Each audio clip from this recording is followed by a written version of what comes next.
you've been through your career and through your life, you have seen a lot of difficult situations in the history of India. One of them, the 2002 Gujarat riots.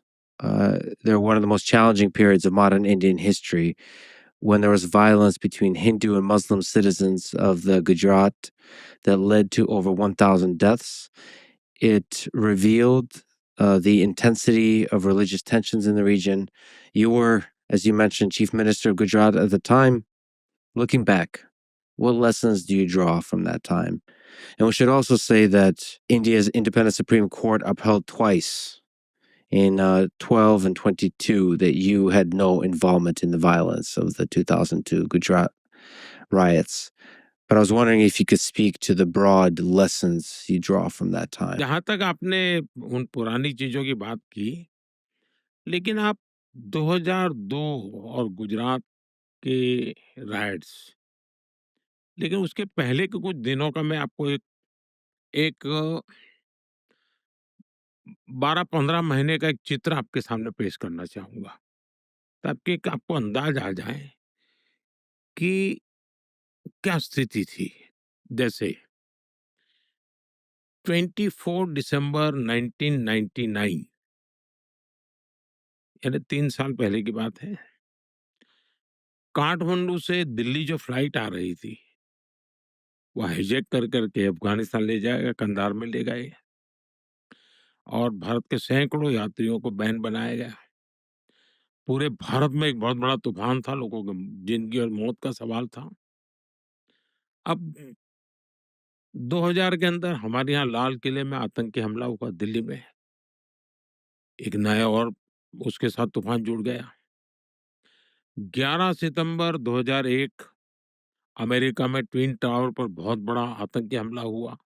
उसने फिर एक बार दुनिया को चिंतित कर दिया, क्योंकि ये सब जगह पे करने वाले एक ही प्रकार के लोग हैं। अक्टूबर 2001 को जम्मू कश्मीर विधानसभा पर आतंकी हमला हुआ। 13 दिसंबर 2001 को भारत की संसद पर आतंकी हमला हुआ। यानी आप उस समय के एक 8-10 महीने की घटनाएं देखिए, वैश्विक स्तर की घटनाएं, आतंकी घटनाएं, खून खराबे की घटनाएं, निर्दोष लोगों की मौत की घटनाएं। तो कोई भी एक प्रकार से अशांति के लिए एक चिंगारी काफ़ी होती है, स्थिति पैदा हो चुकी थी। ऐसे समय अचानक 7 अक्टूबर 2001 मुझे मुख्यमंत्री बनने का दायित्व मेरे सर पे आ गया अचानक, और वो भी मेरी सबसे बड़ी ज़िम्मेवारी थी। गुजरात में जो भूकंप आया था, उस भूकंप के रिहैबिलिटेशन के लिए बहुत बड़ा काम था, और पिछली शताब्दी का वो सबसे बड़ा भूकंप था। हज़ारों लोग मारे गए थे। तो एक काम के लिए मेरे लिए सीएम का काम मेरे जिम्मे आ गया। बहुत महत्वपूर्ण काम था, और मैं शपथ लेने के बाद पहले दिन से इस काम में जुड़ गया था। मैं एक ऐसा व्यक्ति हूँ जो कभी सरकार नाम से मेरा कोई रिश्ता नहीं रहा। मैं सरकार में कभी रहा नहीं। मैं सरकार क्या होती है जानता नहीं था। मैं कभी एमएलए नहीं बना, मैं कभी चुनाव नहीं लड़ा। मुझे जीवन में पहली बार चुनाव लड़ना पड़ा।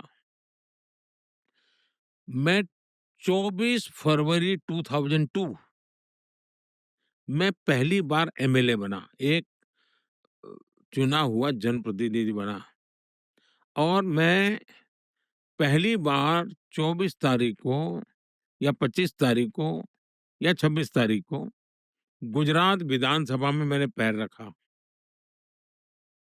27 फरवरी 2002 विधानसभा में मेरा बजट सत्र था, हम हाउस में बैठे थे, और उसी दिन, यानी अभी मुझे एमएलए बने 3 दिन हुए थे, और गोधरा की घटना हो गई, और भयंकर घटना थी। लोगों को जिंदा जला दिया गया था। आप कल्पना कर सकते हैं कि जो कंधार के विमान अपहरण को, या पार्लियामेंट पर का हमला कहो, या 9/11 कहो, ये सारी घटनाओं का बैकग्राउंड हो, और उसमें एक इतनी बड़ी संख्या में लोगों का मर जाना, जिंदा जला देना, आप कल्पना कर सकते हैं कि स्थिति कैसी होगी। कुछ भी नहीं होना चाहिए, हम भी चाहते हैं, कोई भी चाहेगा, शांति ही रहनी चाहिए।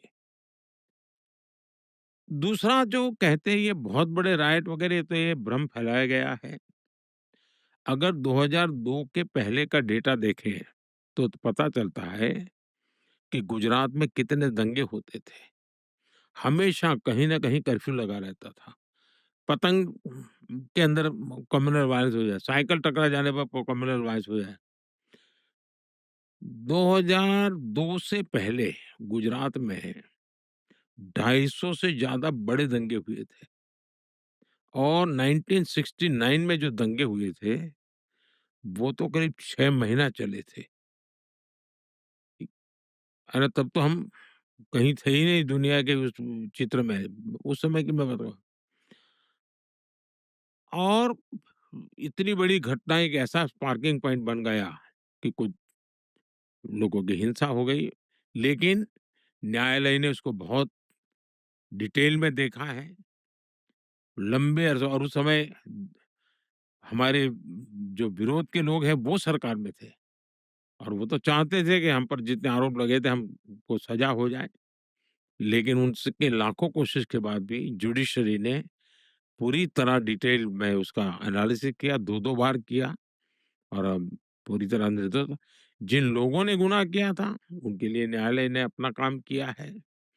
लेकिन सबसे बड़ी बात है, जिस गुजरात में साल में कहीं न कहीं दंगे हुआ करते थे, 2002 के बाद आज 2025 है, गुजरात में 20-22 साल में कोई बड़ा दंगा नहीं हुआ।